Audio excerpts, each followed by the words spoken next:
خلاص. السلام عليكم ورحمة الله وبركاته.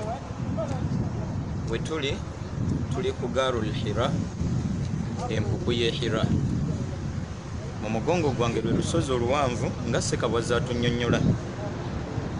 Mpuku ku lusozi lw'e HIRA obubaka obwasookera ddala Oweekitiibwa sallallahu alaihi wasallama bwe bwamusanga. Mbeera teyali nnyangu naye ebyokuyiga mu butuufu byetoolodde ebifo eby'enjawulo n'embeera ez'enjawulo. Otunuulira obuwanvu bw'olusozi waggulu eri mu butuufu bulaga obumalirivu bw'Oweekitiibwa Muhammad sallallahu alaihi wasallam. Mu biseera we yajjiranga eno obubaka bwali tebunnatandika kumukkako. Twongere okukakasa nti Allah ye mulungamya, yahdi man yasha.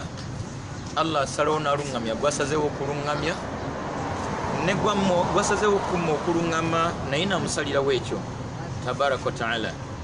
Eki kituleesezza ye Oweekitiibwa Muhammadin sallallahu alaihi wasallama okujjanga eno mu myaka gye egyali gikyali egy'obuvubuka nga talina mulagidde wabula nga yentegera Allah gy'amuwadde tabaraka wa taala. Yavanga mu Makka olw'obwonoonefu bw'abantu b'omu Makka mu kiseera ekyo ng'alaba tajja kusobola kusinza Allah jalla jalaaluhu mu mbeera yeetaaya. Byokuyiga bye tufuna bangi tuwangalira mu butale, tuwangala n'abasuubuzi ng'okuva ku makya okutuusa ekiro emboozi ze banyuma teziri mu ddiini yonna. Funangayo akadde beeyawulemu, funa wadda yeswala ogimalirize, funa embeera gwe gye weeyawulamu nga mbeerayo ya ddiini ofuneyo akadde ka darusu. So nga ne mu mbeera ey'enjawulo tukwane emikwano emirungi, omuntu awangale n'abantu nga ddala banaamuyambako mu bunafu bwe mu kusinza Oweekitiibwa Allah tabaraka wa taala. Tunuulira olugendo okuva e Makka okujja wano, wallahi yalutambuzanga bigere ng'atambula bw'omu. Naye abasinga esswala zaffe ate tuzisalira mu mayumba. Abasajja ekitali kituufu ku saidi y'abasajja, swala zaffe tuziteekwa zisalira ku mizikiti. Bw'abanga yatindigganga lugendo okuva Makka kujja wano, mu butuufu gwe omuzikiti guli lugendo ki okutuuka ate okusalira waka ng'oli musajja. Tunuulira olusozi lwe yalinnyanga waggulu eri, gwe buzibu ki ennyo bw'osanga mu kuyingira omuzikiti kusaale. Gw'oteeka okwebuulirira ng'omuntu obeeko by'okyusa mu bulamu bwo naddala ku saidi y'eddiini. Bwe tunaakyusa ku saidi y'eddiini, Allah ajja kutukyusiza ku saidi y'obulamu bw'edduniya insha Allahu tabaraka wa taala. Ebyali wano bingi. Bwe yavaawo obubaka bumaze okumukkako, mbeera yali yakyekango, yaddayo eka ewa mukyala we Khadija.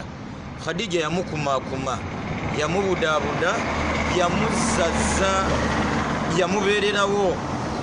Ampuliriza, kyakuyiga eri abafumbo ab'olwaleero ekyamazima. Baami bwe bafuna ebizibu gye batambulidde, abakyala tetutwala buvunaanyizibwa kubabudaabuda na kubakumaakuma. Nga n'abamu ku baami si bangu nnyo bakukumaakuma yadde okubudaabuda. Akumawo awaka nga n'okuwulira ekyamutuuseeko nakyo lutalo. Ajja yenna tategerekeka, ajja azimbye, ajja atunula byatula tebitegerekeka, n'omwekubako ekiseera nga tamumuka. Abaami tubeere banjulukufu eri bakyala baffe, n'abakyala tubeererengawo abaami baffe mu mbeera zonna. Kyakuyiga wakati w'abafumbo ababiri, Oweekitiibwa Muhammadin sallallahu alaihi wasallama ne mukyala we Khadija. Saba Oweekitiibwa addabulula obufumbo bwaffe, Allah atubwanjirukufu mu nsonga zonna. Fabarakallahu fiikum wa nafa'a bikum. Wassalamu alaikum wa rahmatullahi wa barakatuh.